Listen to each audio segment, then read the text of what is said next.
Yo, what's up? It's your boy, Vagina, the one and only. I rep Lit, TLNT, and RIP, and today I will be bringing to you the first, hopefully a couple of tutting tutorials.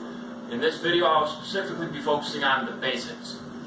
That is, what my theory on tutting is, how I got started, which may help you get started, some stretches, and finally an exercise that I use to practice my point isolations and how to move around my own personal grid better.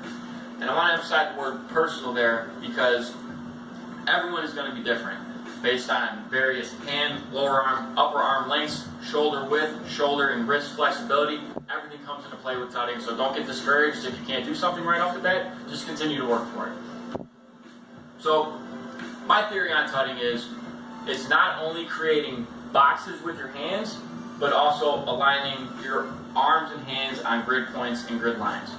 Now, grid points and grid lines. 1, 2, 3, 4 are all grid points. 1, 2, 3, and imagine one right here, are all grid lines. Imagine just like graph paper in grade school math. All you're doing is lining your hands and arms up on those grid lines and grid points. So I'll touch more on that later, but the basic couple angles in tutting are 1, 2, and in my opinion, 3. This is an angle that almost nobody utilizes except for the elite tutters, and I don't understand why. So this is also an angle, but in my opinion, it's a little bit more advanced. Hold off on that one for now.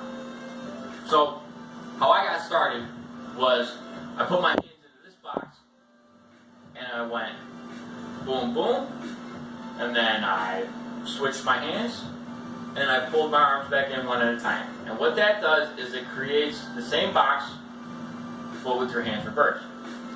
And what this exercise is good for is it shows you if you have good or bad angles. Now, if you have good angles, and you know you have good angles, but you're seeing your shits like this, all you gotta do is just pay attention to it, focus, and just put the angles where they gotta be. Now, if you're like the majority of people and you have bad angles, you gotta stretch. Now, the most basic stretches that everybody does are the ones that work. Like this for 5 minutes with all your weight on it, and like this for 5 minutes with all your weight on it. But while you're doing this one, try turning your body, torquing your shoulders away from your hand. What that will do, it'll give you a nice stretch all through the top of your arm, into your shoulder, and into your chest. Now, shoulder flexibility is easy. Just do the basic stretches that everyone did playing sports growing up, if you played sports growing up. 1, 1, both sides, and 2, 2. Now, if you do those stretches every day, and you are consistent with it, you will get good angles. You just got to work for it. Now, if you have good angles and you want to stretch to make your angles a little bit better or make things a little bit more easy on your arms, you're going to take your hand like this, either arm. You're going to take your other hand, grab your fingertips, and push it this way while at the same time putting your fingertips in your armpit, which will create this triangle with your palm facing in towards your body and your fingertips pointing up. You can do the stretch the same way, but with your palm pointing that way, it just stretches this part of your arm instead of this part of your arm. So, this by itself is a stretch. Once you get comfortable enough sitting in this position, start to push on it a little bit. And eventually, you're going to fucking feel that shit because it's going to hurt. Now, once you get comfortable in that position, and you want to take it just a little bit of a step further, you're going to pull your elbow in towards the middle of your body while at the same time rotating your wrist so that your palm is flat up against your chest facing this way and your fingertips are pointing out that way, and your arm creates this triangle right there. Now, this is a stretch by itself, but some of you aren't going to be able to get your palm up against your chest at first. So just once again, take your other hand, grab your elbow, and push into your chest.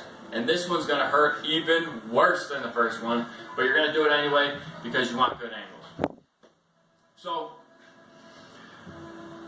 before I go to the exercise on point isolations and maneuvering around the grid, I want to touch on duck tuts. Now, a lot of people think duck tuts are because you don't have the flexibility. And sometimes that's true. You just don't have the flexibility to hit this angle. Now, once again, all you got to do is stretch a little bit. But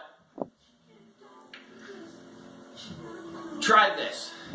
If you take your hand and kind of like pinch your thumb up against the side, it makes it a little bit easier to hit that angle. So you're just going to pinch your thumb like that. Try that out. If it doesn't work, you might just have to stretch for your angles or just concentrate a little bit harder. Maybe you think you're hitting the angle, but once again, you're doing this.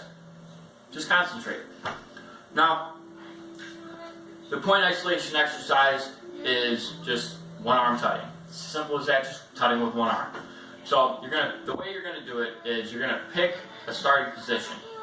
Let's say this is my starting position, and I want to come up here. But I don't want to just go like this. I want to do it cleanly because cleanliness is everything. I'm going to isolate my elbow and my fingertips, but move my wrist from this grid point, coming back to them grid points now, to this grid point. And all it's going to do is that. Now I want to move my elbow from this grid point to this grid point. Boom. Now, you just continue doing that by just isolating and moving around your grid. So let's say I want to go 1, 2, 3, 4, 5, 6, 7, 8, and just so on and so forth. Now, you do that with both arms, and eventually you're going to be able to figure out where well, not all of them, but a good majority of where your body's grid points are, and where you have to move your arm or your body in order to hit those grid points.